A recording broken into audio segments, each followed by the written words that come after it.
Hello, welcome to the Two Guys Show. This is episode 45 of the Two Guys Show. We're very happy that you can join us. I am Drew Minnock. I am going to be one of your co-hosts with, as always. Hi, everybody. Good to see you. It's Brad Wade. Thanks for joining us again on the Two Guys Show. So glad to be back. We've got a great guest with us today. This is Patrick O'Shea. And again, thank you for being with us. And Patrick, why don't you introduce yourself and tell the audience a little bit about yourself. My name is Patrick O'Shea. As you can tell, life is happening around me. Doorbells ringing, all this kind of crazy stuff. I am a associate professor of instructional technology at Appalachian State University in Boone, North Carolina. Doing most of my research on augmented reality game design in educational setting, primarily in elementary and middle school levels. That's awesome. And, you know, Patrick, you and I have talked a lot recently, but we've connected. I think you connected with Brad first a while back, didn't you? Yeah, actually, Brad and I, we came together for a project I was working on a few years ago. And did it was basically looking at what are people who have succeeded in education? How do they get over that 3-year hump where the people decide to get out of education? And so we created this. Myself and a colleague had created this video series of 10 interviews with folks who were leading educators and Brad was one of the guys who we interviewed, and I'd always been familiar with the Two Guys stuff, and I'd meant to get you on that as well, but life gets in the way. It's all right. Yeah, that was a fun project we did. That was probably 3 years ago now, probably. Yeah. Those are still up and getting hits, but we had meant for it to become like an ongoing thing, but it just ended up not happening. It became really labor intensive, and we couldn't find institutional support for it. Yeah. Most of the time when I do these kinds of things, I know myself well enough to know that if it includes a lot of editing and mixing and production, I'm not going to get around to it. So I was trying to get institutional support to bring in producers and those kinds of folks, and couldn't get anything going. But I was really proud with the 10 interviews that we did. Yeah, and we're glad that we got connected, because then we all of a sudden started talking AR Detroit, meetups, and all things augmented reality. Yeah. And, here we are 3 years later. So Crazy. Tell us about some of the stuff you're working on, with your courses and what you're trying to do with your students and stuff. All right. Well, most of the course that I love teaching the most is called I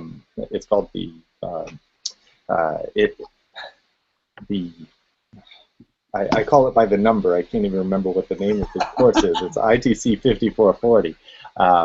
But it's basically looking at the landscape of instructional technology, and specifically trying to get my students, who tend to be master's level, they're practicing teachers or administrators, or in North Carolina they're called ITFs, Instructional Technology Facilitators. So these are support folks in the schools who are helping to integrate technology. And so in this 5440 class, I call it the play class, and what it is it's giving the students time to explore technologies that they wouldn't be familiar with otherwise. Specifically going through, it culminates with augmented reality, but we go through MMOs and virtual worlds and, social media. And I tell them, your job for the next 2 or 3 weeks is to play a game, or to find something that you would not have played besides World of Warcraft, Grand Theft Auto, it doesn't matter. And then come back to the discussion with it actually focused on what are the educational benefits and costs to that kind of a game.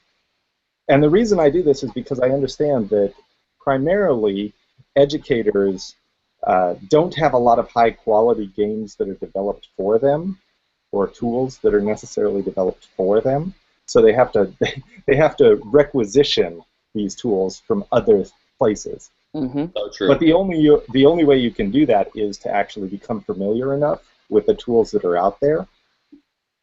And so like it always culminates with augmented reality, with the idea that they should go out and find augmented reality apps that aren't necessarily educational apps, but just, if you want to play Pokemon Go for 2 weeks, go ahead, play Pokemon Go for 2 weeks, but do it through a prism of how could I actually leverage this in my classroom.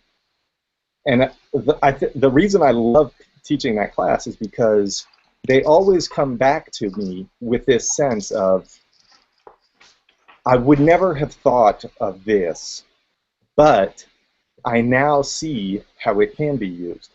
And what that means is that they can then go to their administrators, to their schools, to their school divisions, and make an argument for those tools, rather than just accept the knee-jerk reaction that says, no, I can't do this. It's a game. It's frivolous.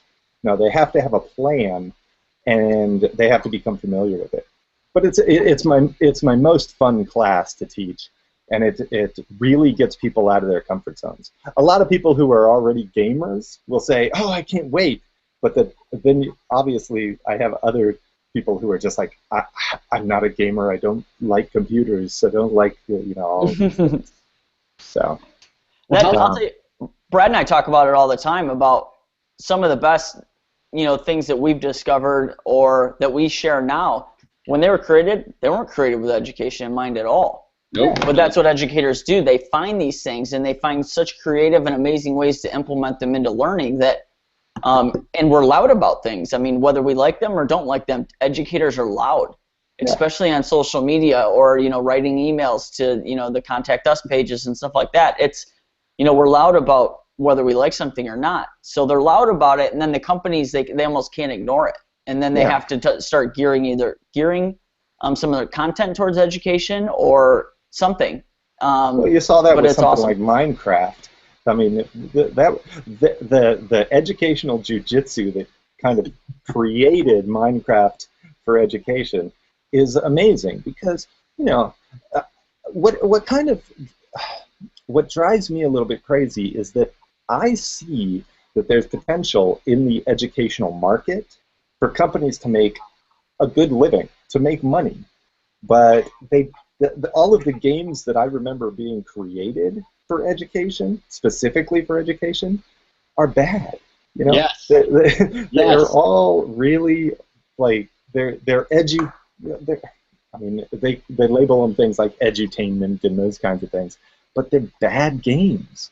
And so we have to go outside of those games to find the good games to use. Okay, question. You guys might know this. I don't remember.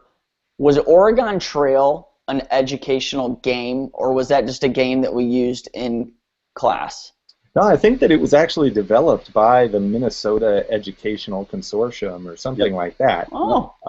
Yep. And was that a good game technically, or no?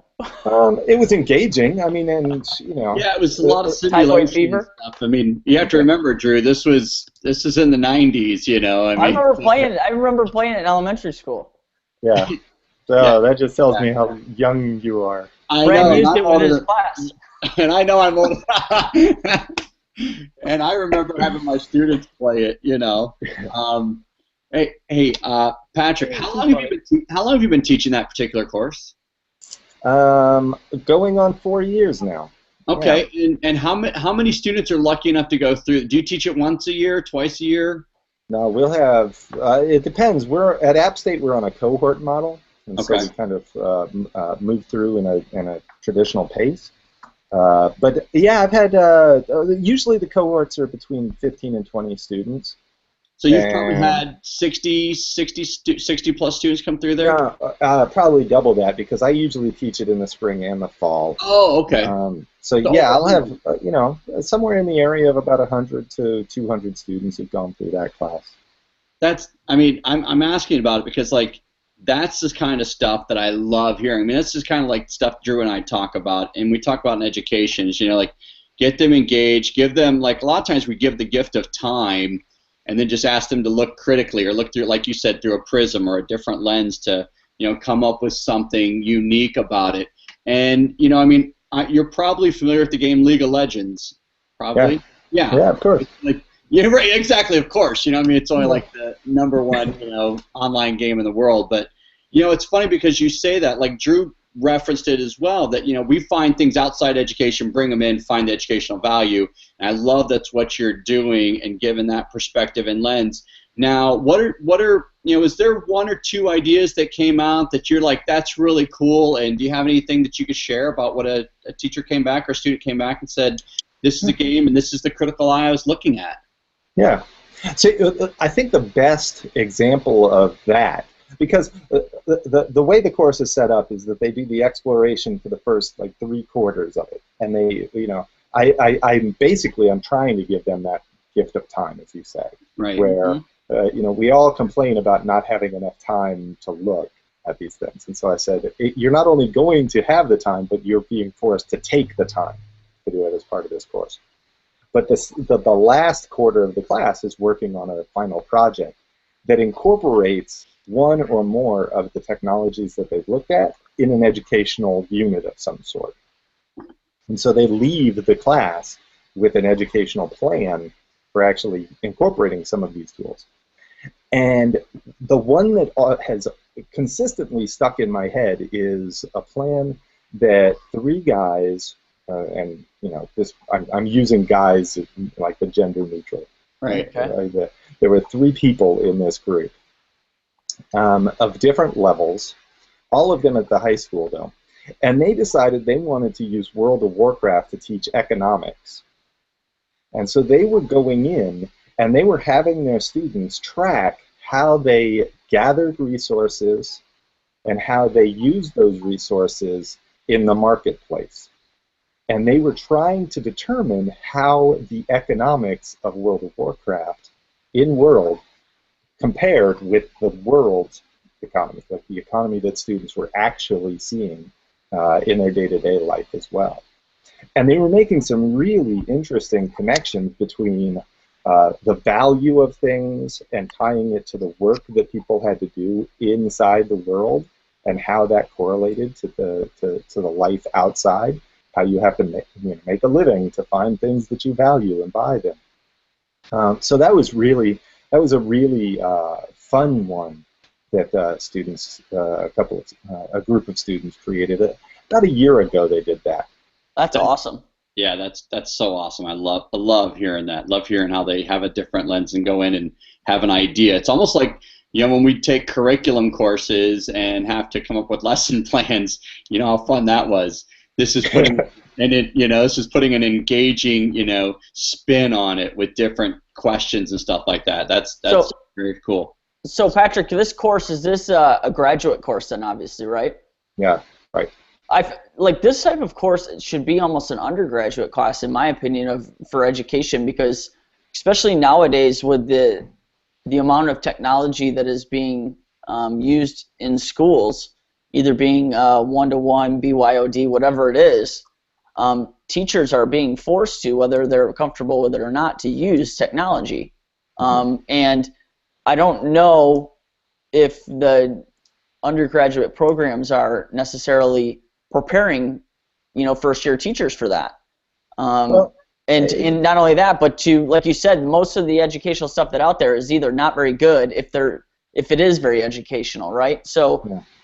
Giving them that time to explore other technologies and then how to use them in education, I think, is very valuable. Well, I think you make a good point. Obviously, this is going to vary from program to program, and I can speak to a little bit about App State's program in that I'm also this semester I'm teaching 2 undergraduate courses, which are the technology courses. And the way we approach it in the undergraduate level is, it can be very kind of simplistic, button-pushing kind of courses where you say, all right, here's a technology, here's how you make it do X, Y, or Z. And that kind of information is very short-term, because if I teach you how to create a PowerPoint by saying, okay, click on this icon, and then file, new, insert slide, those kinds of things. Those are that knowledge has a very short shelf life, because the next time Bill Gates decides he wants to update the software, those things are all in different places. Right. The features will still be there, obviously, but the button pushing aspect may have changed. And so what we do instead at our undergraduate level, at least in the course that I'm dealing with, is much more about production. It's media production. Getting students to understand the media that they consume educationally and will be using educationally. What is the benefit to it? What is the story that it's telling? And how can they create media themselves? And there's two big projects in that class. The first is a media analysis project where they take a piece of media, Schoolhouse Rocks, whatever. You know? They then apply it to a standard or two, and they analyze the video or the audio or whatever in relationship to teaching those standards. So that's taking a pre-existing, pre-packaged piece of media. And it doesn't have to be a video, it could be audio, sound, it could be web pages, whatever. Right. The final project in that class is to actually produce media instead, rather than just consume media. And so the approach there is it's culminating with the idea of them being a producer of content rather than just a consumer of content. Because I'd like to see that obviously trickle down to students, where the students, not just my students, talking about at the university level, but at every level, we live in a time where, we are producers. All of the tools that we have, or the majority of the powerful tools that we have, allow us to create content rather than just consume content. And that's changing how teachers should deal with the kids that they interact with at every level. My level, all the way down. Pre-K, all the way up to PhD students should be producing content, not just consuming it. And that, that's a different approach than a lot of teachers are familiar with. They don't feel like they have the skill set to be producers or to teach their students how to be producers. My philosophy is to just let my students go and say, I need you to produce something. Here's a couple of pretty general things that I'm looking for at the end, but you're responsible for the format it takes, for the medium that you use to deliver it. You find the tools, you make it happen, surprise me with what you find. And as long as I'm surprised, I'm happy. If I had to look at the same 25 PowerPoint presentations to give them all a grade, I would have been burnt out a long time ago, and I wouldn't be nearly as happy with where I am in my life. And I mean, that's so interesting, because you think about that in terms of, you're at the university level, but why isn't that type of concept implemented at the middle school, elementary, high school level? Like, here, this is the end result that I want, here's what I'm looking for. You show me how you know this content, or produce it in a way that works for you. And it's kind of funny, because it was at the university level for both Brad and I, to where we finally got a professor similar to you that allowed us to do that. We're not your traditional test takers. Just show me what you know. I don't care how you show it to me, what medium you use, or which way that you use. Just show me how you know it. And that's such a valuable thing that teachers need to understand, I feel like, and that a lot of them, they don't understand that when they first step into the classroom. Yeah. Well, David Williamson Schaefer, in the introduction to his book How Computer Games Help Students Learn, there's a statement in there that talks about how current educational practices in an accountability movement are well designed to kind of, and there was a bit of an admirable quality to the philosophy that was trying to drive it, was this idea of leave no child behind, But the practical application of that means that we have to skill and drill. However, the world as we live in it now values innovation and creativity much more than any kind of skill you can skill and drill. And we can't skill and drill our way to innovation. We just can't do it. That's true. And so what we're talking about here is this idea of allowing, and there's nothing wrong with having standards either. You can say, here are the standards I want you to meet, demonstrate it however you feel you can. I'm here to help guide you, I'm here to help you. You have questions along the route, that's fine. But at the end of the day, you have to demonstrate to me that you have mastered content area X, Y, and Z. And we can do that by giving students control of the situation. Thank you. Free. Or we can. Yeah, honestly, keep preaching. We're with you, man. We are with you 100%. Well, but the problem is that the accountability movement has been set up to make life easier for teachers and administrators. And it's easy to test. It's easy to give a kid one score and have that as the thing that defines him or her. But it's not. It's so narrow. And I mean, this is a bit of preaching to the choir. Having talked to you guys in the past, I know that you feel the same way about this, but I think we're doing our kids a disservice. In the past, I used to think about it as like, oh, it's a benign problem. It's the kind of thing that we're not actively doing our kids a disservice.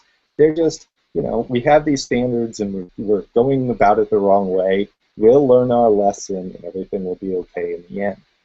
But then I read Schaefer, and he talked about how it's not a benign problem. It is actively harming our kids if we do this, because we should be inculcating innovation and creativity instead, because that's how our kids, and again, I'm saying this pre-K to PhD students, our students are going to be competing in an environment that values innovation.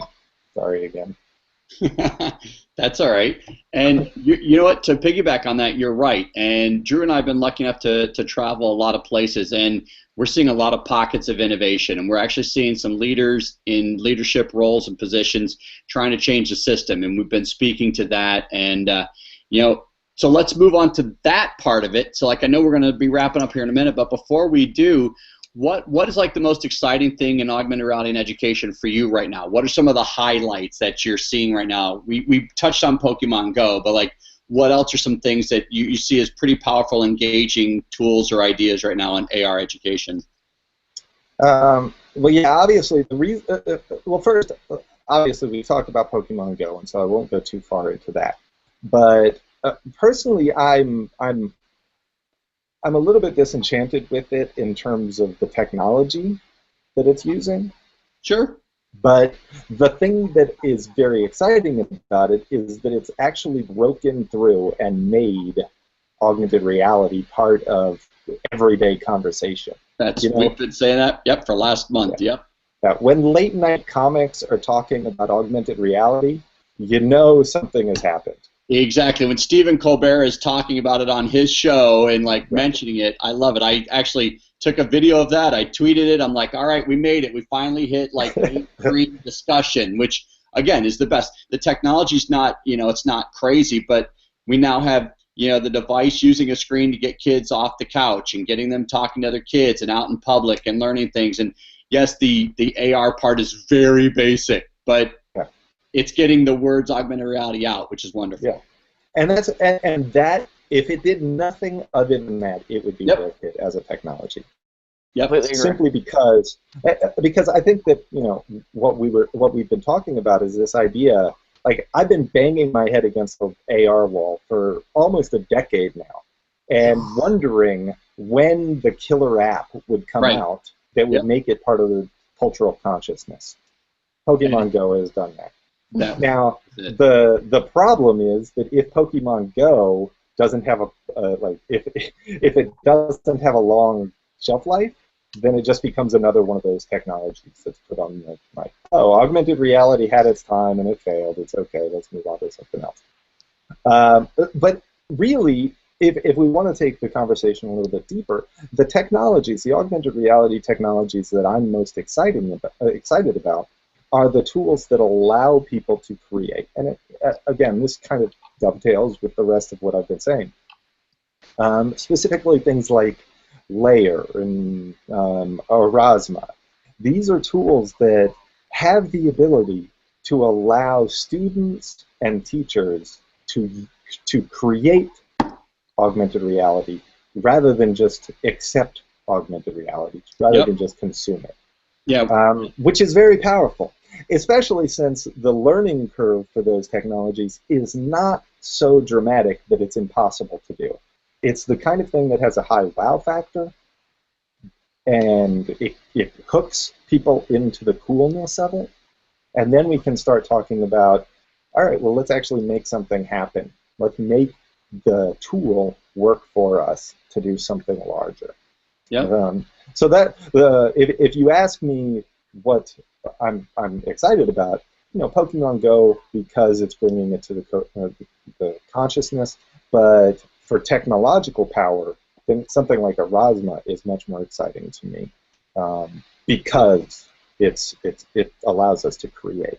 Yeah, because there's always two sides. The apps you can use are creation platforms, and we always speak to both sides. And so that's a great transition there about using the creation platform for teachers. So those of you who are joining us, and if you're listening to this on a podcast, augmented reality, you can go in and do apps. There's apps, a lot of apps you can check out. Go to the Two Guys and Some iPads blog.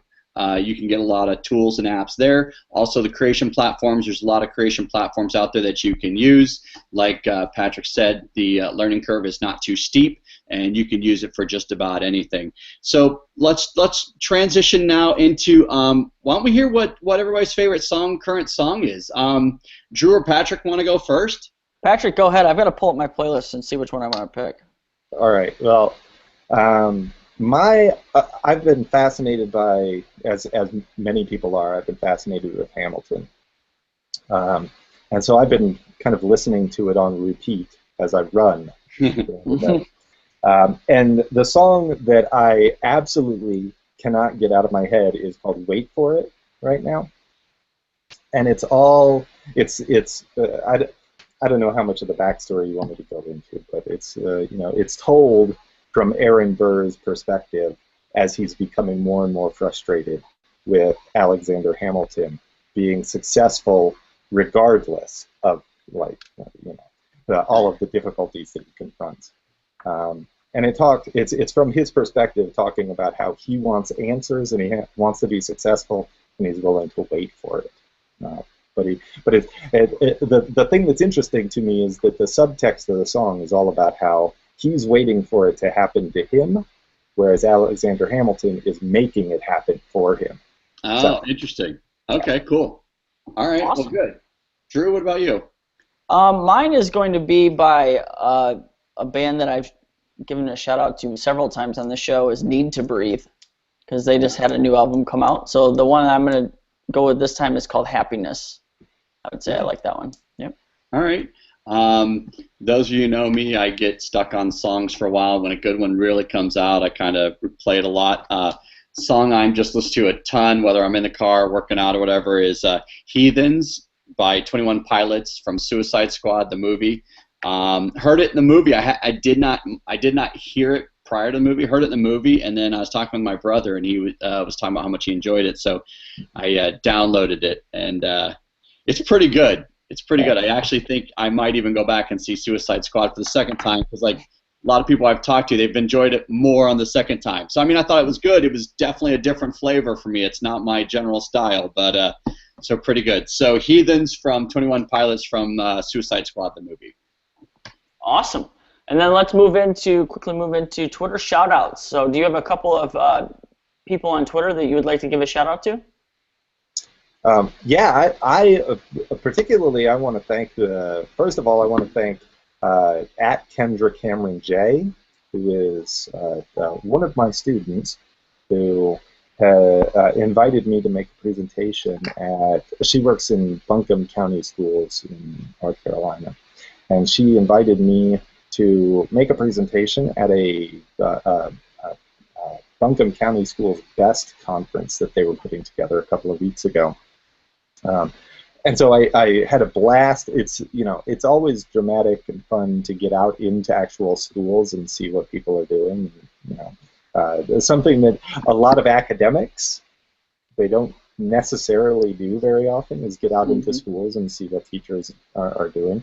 So Kendra Cameron J is the one person I would suggest following. But I also want to just also give a quick shout out to the technology folks at Buncombe County. They really saved me. I had an accident with my laptop while I was there, and my laptop slid off the desk when I was presenting, and my USB drive broke in half. Oh my God! Yeah. Wow. And of course, I have a backup regiment and all of this stuff, so I wasn't going to lose too much, so I wasn't all that heartbroken about it. But they said, no, we're going to fix this for you, and they went and they actually soldered it back together and everything. Wow. And got all of my data back, so I want to thank all of the folks. That's a good story. Yeah. Wow. Unfortunately, I don't have the particular folks' Twitter handles, but definitely follow Buncombe County Schools. They're doing some great work, and Kendra Cameron J. All right, cool. Awesome. You want me to go, Drew? You want to go? Go ahead. All right. Here are my three. Ramona Towner, she's an instructional technology coach in the Berwyn School District. Her Twitter handle is RMB, from Ramona MB, I don't know, RMB Towner, TOWNER_tech. You can find her usually on my feed or wherever I chat with her on Twitter. So Ramona Towner. Then you can also, Mandy Froelich is the Director of Innovation and Technology at Ripon School District in Wisconsin. I'm going there tomorrow, actually, and we're going to be doing some cool stuff, breakout EDU type stuff. You can find her at Froelich M, which is FROEHLICHM. And then last one is talking with Patrick, brought up guy I met in Tampa. His name is Russell Fair. He was at a conference I was at, and we struck up a good discussion, and he's doing some really cool stuff in Georgia, and he's looking for the next thing that he wants to do. He's a great guy, really passionate about kids and advanced emerging technology, coding, programming, all that stuff. He took a year off work to work in the schools, do some really cool stuff with kids. You can find him at rfair, pretty easy handle, at RFAIR. So those are my three. Awesome. My first one is going to go to a good friend of mine, and probably you know her as well, is Daisy Dreyer Dewar. Yeah. She's just an awesome person who's doing amazing work, and has recently, in the past 2 months, kind of joined the UMatter group. So that's pretty awesome with Angela Meyer. So she's just an amazing person doing amazing things. So shout out to her. The next one is Keith O'Neill, and many of you have probably recognized him. He is at I Teach Lipscomb, LIPSCOMB, and he's the one that's doing the 100 Teachers to Follow from each state. Oh yeah. So he's that's a ton of work he's doing. He's releasing one each day, just to kind of get people to it kind of started into this whole thing of how do we get people on Twitter and following the right people, and how do we get more connected and this and that. And he's doing an amazing job putting out those lists, and it's a ton of work. So huge shout out to him and kudos for doing that. And then the last one is somebody that we recently met when we were at Colton Joint USD outside of Los Angeles, and it's Carrie Northcott. Yep. CarrieNorthcott.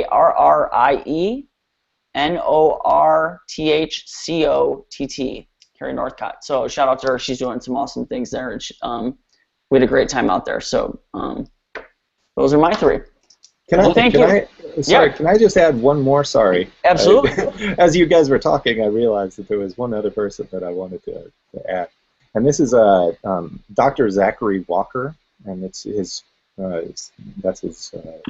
Twitter handle, Dr. Zachary Walker. He's started a company called Last Backpack, which is is predicated on the idea that this is the last generation that will actually be carrying backpacks because of mobile devices. Oh, Interesting. And so he's doing some really interesting work on mobile platform stuff. So again, at Dr. Zachary Walker, and the at Last Backpack if you wanted to follow the company as well. All right, that's cool. Awesome. Well, thank you, Patrick, for joining us. It's always awesome to chat with you, and we're really happy that we could finally find time to have you on the Two Guys Show. Absolutely. And so thank you for everything you're doing. And we love hearing about the stories from the students in your classes and things that you're doing. So thank you for that. And hopefully maybe in the future we can have you back on and learn about some of the other things your students have learned and some of the technologies they're playing with. Absolutely. Yeah, I enjoyed it. Thank you, guys. Yeah. So how can people find you on Twitter, Patrick? I am at Patrick O'Shea, PhD. That's my Twitter handle. Excellent. And I do most of my tweeting about augmented reality events.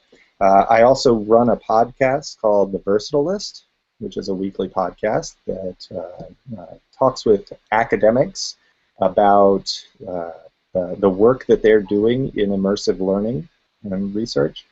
And it's conversational half-hour podcast, and that can be found at podomatic.versatilist.com. Again, that's podomatic.versatilist.com. And Versatilist is spelled VERSATILIST.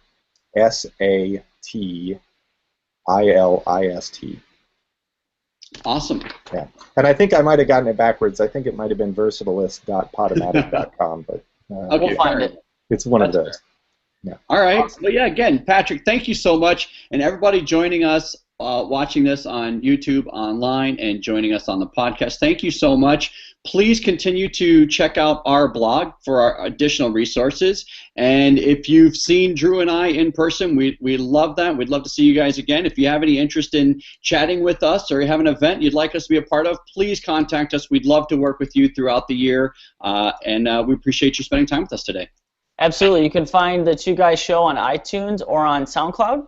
And like Brad said, we'll have videos available on YouTube. So thank you again, Patrick. Thank you, Brad. And we look forward to visiting with you again soon. As always, it's a pleasure, Drew. Thank you, Patrick. And we'll see everybody. Stay connected.